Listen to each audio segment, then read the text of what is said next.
Good evening from San Ignacio Town. With the 9 o'clock news, I am Patrick Jones. In the headlines, John Briceño is sworn in as leader of the opposition. Police investigate shooting incident in Belize City, and the Ministry of Health prepares for a conference on the Zika virus. Stay tuned for details of these and other stories coming up after these messages.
Are you always on the go?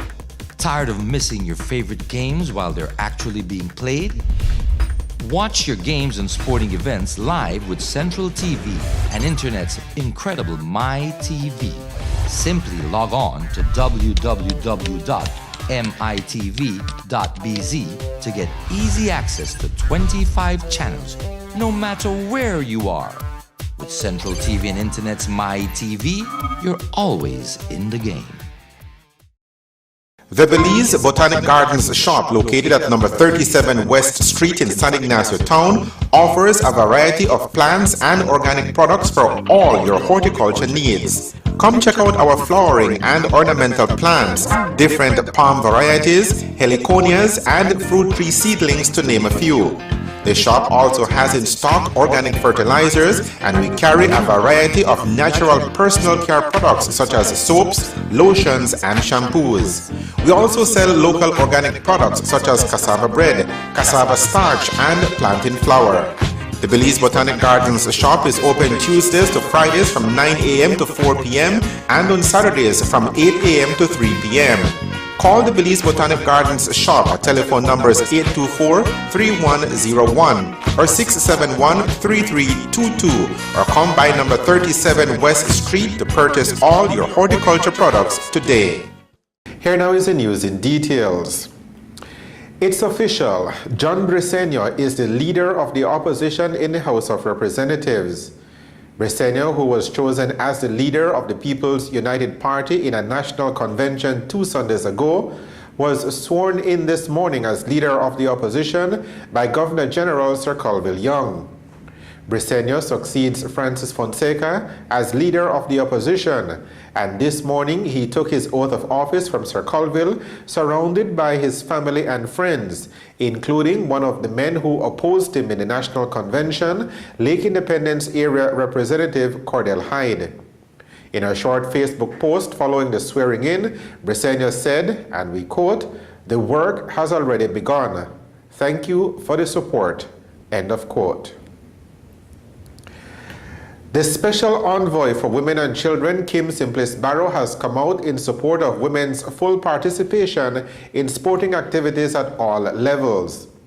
A statement issued this morning comes on the heels of a bit of friction between the Belize Cycling Federation and cyclist Kaya Katus over comments she posted on her social media page a couple of weeks ago.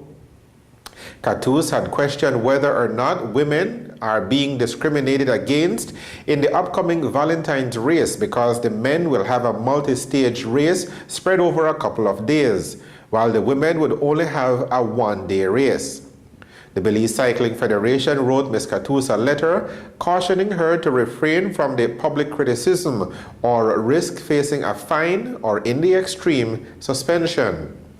The statement from the Special Envoy today speaks out against what she called gender inequality, which continues to be rampant in sporting disciplines in Belize. The statement says, and we quote, "Female participation in sports at all levels is an issue that warrants national discussion, and Mrs. Simplice Barrow calls on the Belize Cycling Association as well as all other sporting associations to take deliberate actions to develop women's sports in Belize." End of quote. The special envoy ends her statement by saluting all of the female cyclists on the current roster, including Kaya Katus, as well as past women who have pioneered the involvement of women in cycling, one of the most male-dominated sports in Belize. The Minister of Public Works, Rene Montero, has embarked on a nationwide tour to familiarize himself with the scope of work being done under his portfolio. According to media reports, Minister Montero and his Chief Executive Officer, Errol Gentle, have started their working tour in the south of the country.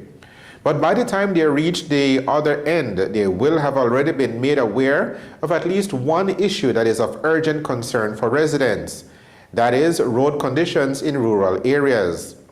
Corozal resident Jorge Aldana today posted a lengthy missive on Facebook lamenting the deplorable road conditions in the rural areas of the Corozal district. And more than just posting words, Aldana included some telling images with his essay to prove the less than acceptable standard of roads which residents have to traverse to get from their homes to work or school or simply to go to town. The pictures that were posted by Aldana, who gave TNC permission to broadcast the images, depict the section of road between Libertad Village Junction and Buena Vista Village. Aldana explains that this section of road serves commuters and motorists from the nearby communities including Libertad, Estrella, Santa Cruz, and Caledonia. Due to neglect, according to Aldana, certain sections of the road is now difficult to pass, especially during rainy season. This same stretch of road is used by cane farmers to access their fields and also used by farmers of other agriculture produce to move their produce to the market. Aldana says he has tried on several occasions, even today, to contact the Ministry of Public Works in Belmopan, but his attempts have been unsuccessful so far. Our own attempts to contact the Ministry of Works at their listed number in Belmopan have also been unsuccessful. We'll keep trying to reach CEO Gentle or the Chief Engineer for comments on the concerns raised by Aldana in his social media post. A shooting incident on Sunday evening in Belize City has left one man hospitalized. 42-year-old Austin Garbutt was shot in the right ankle yesterday evening when a lone gunman opened fire on him. Police say that Garbutt was standing on Neilspen Road when he was approached by a man who fired several shots at him, causing the injury. Garbutt was listed in a stable condition. Ladyville police this past weekend busted a man with over 16 pounds of marijuana. 25-year-old Orbin Reyes was at the Mile 10 bus shed on Saturday morning when he was searched by authorities. During the search, police say they found 15 packs of compressed marijuana weighing 7.7 kilograms inside of a knapsack that he was carrying. Orbin Reyes was subsequently arrested pending a charge for drug trafficking. Ladyville police made another big drug bust the day before. Just after midnight on Friday morning, police visited an area between miles 16 and 17 on the Philip Golson Highway where there was a road traffic accident. Upon their arrival, authorities found a 34-year-old Roland Rivers of Belize City seated inside of a Ford Escape vehicle that was extensively damaged. When police checked the vehicle, they found a bag containing 6.4 kilograms or 14 pounds of marijuana. Rivers was subsequently arrested and charged for the crime of drug trafficking. You're watching the 9 o'clock news. We will have more of today's stories for you right after these messages. All roads lead to Blue Creek Village in the Toledo District on Sunday, March 20th for the 2016 celebration of Maya Day, presented by the Tumulkin Center of Learning. Come celebrate the authentic Maya identity and witness their traditional Mayan customs and performances. Lots of food and cultural presentations will be on display, including the very colorful deer dance and the most challenging greasy pole. The food, the arts and crafts, the music, the people. It will all be at Maya Day 2016, Sunday, March 20th in Blue Creek Village in the Toledo District. See you there.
The Belize Tire Depot, your one-stop destination.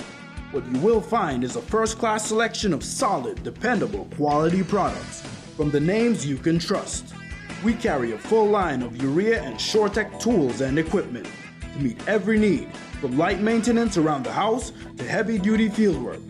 Our tire workshop features the full array of Pirelli, Nexen, and Nankang tires for every vehicle and any terrain. Our trained technicians' #1 priority is to ensure you and your family's safety and security on the road. It's all here at the Belize Tire Depot. From reliable equipment, world-class time-tested tires, to sturdy, durable tools. Merchandise that's built to last with quality guaranteed. Indigenous Production presents to you Ras India. It's truly One of a kind. One of a kind. One of a kind. available in stores worldwide. There ain't no other girl you want for me. Big love from London. We love the album. I was living in Ethiopia. I'm from Mexico and we love this one of a kind city. We love One of a Kind. Big up Ras India from Belize. One love.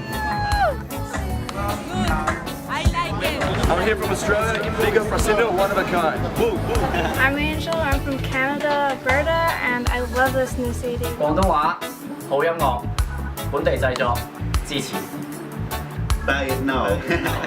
Download it on Amazon and iTunes now. Available in stores countrywide. Welcome back to the 9 o'clock news. The ongoing spread of the Zika virus continues to be monitored by countries in Latin America and the Caribbean. The virus is spread by the Aedes aegypti mosquito, and Zika has been linked to microcephaly in newborn babies.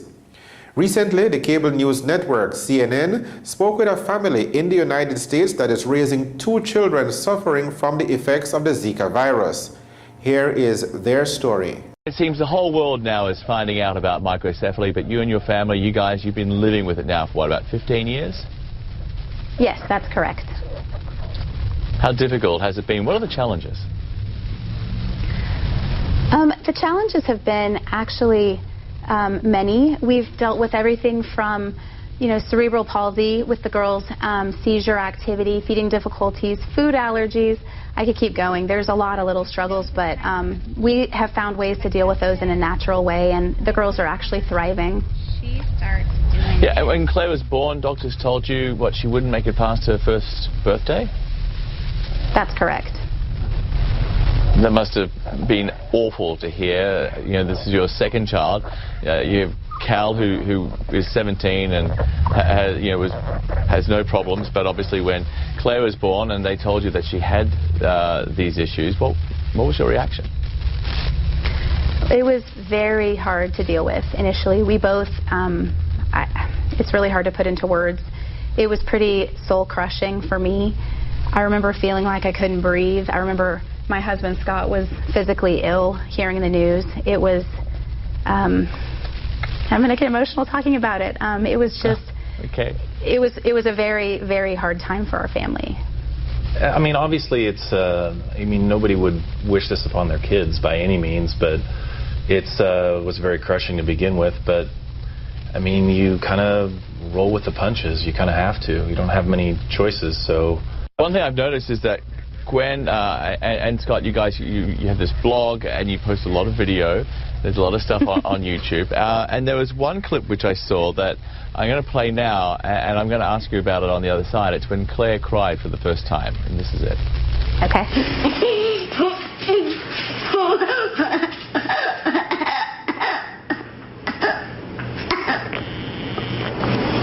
That's it? No better? So sad, Mimi. That's so sad. Now that was a moment which you said meant so much. Obviously it was so sad, but it was incredibly meaningful as well. Why was that? Well, for me it was meaningful because it was one of the first times that she ever communicated with us. She doesn't cry hardly ever, and at that point I probably could count on one hand the number of times she'd ever cried. And so for us, seeing that communication, whether it was positive or negative, it was something. And it was basically a way that she could communicate with us, and it felt good to know that we had got to hear her voice. So for me, it was very touching, and it was hard to hear, but it also was beautiful because it was her. Yeah, I was also reading your blog, and you're pretty blunt with some of the things you put out there, which is great. I want to read something which you wrote. You posted this. We know that we are basically a walking freak show when we go out in public, as we have not one tiny-headed, non-mobile, non-verbal dwarf, but two. We feel the pity and the judgment. We hear the comments, questions, and remarks, and see the stares, elbow nudging, and sheer surprise. And none of this matters to us because we love our life. I mean, I think it's an incredibly powerful message which you put out there. A lot of people may find it difficult to understand how you can embrace this, and this is also for you too, Scott. And also a lot of people may also find it difficult to understand why you decided to have a second child after Claire was born, 5 years, and you had Lola. Right. Yeah, I think we're pretty out there as far as our feelings go. At least I know I am, and Scott's, he's pretty much the same way. But yeah, the whole thing. For me, my blog is therapeutic, so I write because it helps me process what I'm feeling and my emotions. So I feel like if I don't be honest with myself about my feelings, then it's not healthy. So for me, dealing with it that way has been really, really positive for me. Well, I think, everybody has their thing. Right. Everybody in life, I mean, raising a typical child is not easy. So raising a kid with special needs is obviously difficult, but it has its own positives and negatives, just like anything else. So you kind of just take it and go with it. That's kind of what we've done. Yeah. Very quickly, Scott and Gwen, what are the positives? How can you give me some of the positive moments?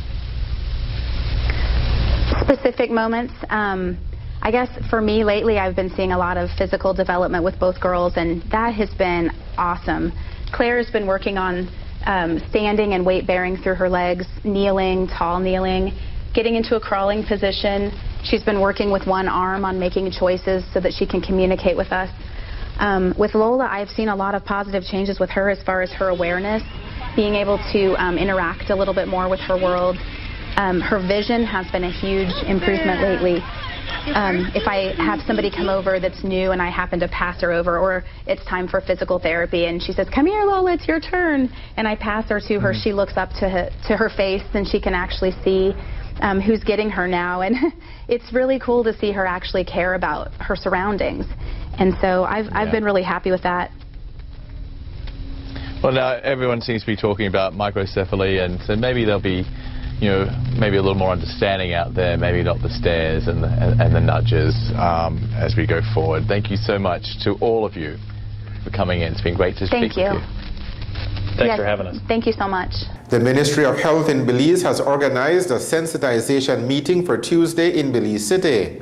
All regional and deputy regional health managers, chief of staff, vector control supervisors from around the country, senior public health inspectors and other stakeholders will gather at the Inspiration Center tomorrow morning to talk about the Zika virus. According to the media invitation sent out today, Tuesday's meeting is designed to sensitize all relevant stakeholders on the Zika virus and to integrate the National Preparedness and Response Plan into regional operational plans. The news on the national channel. The Belize Botanic Gardens shop, located at number 37 West Street in San Ignacio Town, offers a variety of plants and organic products for all your horticulture needs. Come check out our flowering and ornamental plants, different palm varieties, heliconias, and fruit tree seedlings, to name a few. The shop also has in stock organic fertilizers, and we carry a variety of natural personal care products such as soaps, lotions, and shampoos. We also sell local organic products such as cassava bread, cassava starch, and plantain flour.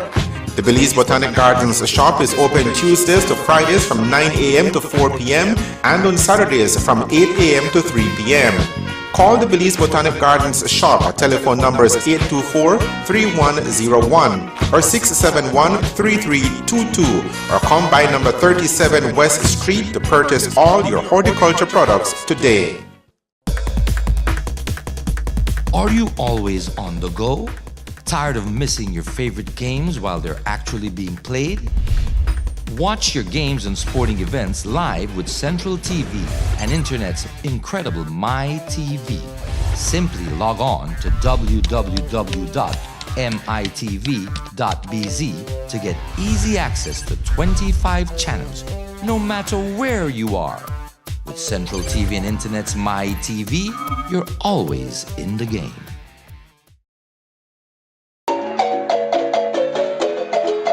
All roads lead to Blue Creek Village in the Toledo District on Sunday, March 20th for the 2016 celebration of Maya Day, presented by the Tumulkin Center of Learning. Come celebrate the authentic Maya identity and witness their traditional Mayan customs and performances. Lots of food and cultural presentations will be on display, including the very colorful deer dance and the most challenging greasy pole. The food, the arts and crafts, the music, the people. It will all be at Maya Day 2016, Sunday, March 20th in Blue Creek Village in the Toledo District. See you there.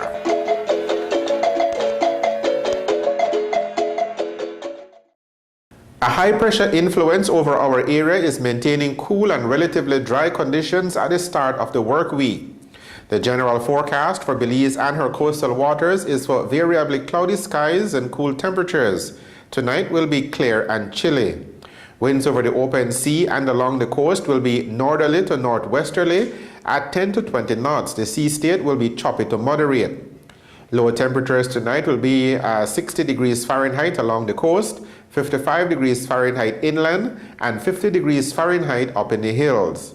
Temperatures on Tuesday will be around 75 degrees Fahrenheit across the country. The tides, there will be a high tide at 5 minutes past 10 o'clock tonight. A low tide follows at 14 minutes to 5 o'clock in the morning. The sun will rise at 22 minutes past 6 o'clock in the morning. It will set at 9 minutes to 6 o'clock tomorrow evening. The extended forecast, valid through to Wednesday afternoon, is for variably cloudy skies along with cool, windy, and dry conditions to prevail. And that is a look at the weather with information provided by forecaster Michael Gentle at the Belize Weather Bureau. And now to summarize the news, we take a look at the headlines again. John Briceño is sworn in as the leader of the opposition. Police investigate shooting incident in Belize City, and the Ministry of Health prepares for a conference on the Zika virus. With the headlines, we end this edition of the 9 o'clock news. Thank you for joining us. I am Patrick Jones. Have a good evening and a good night.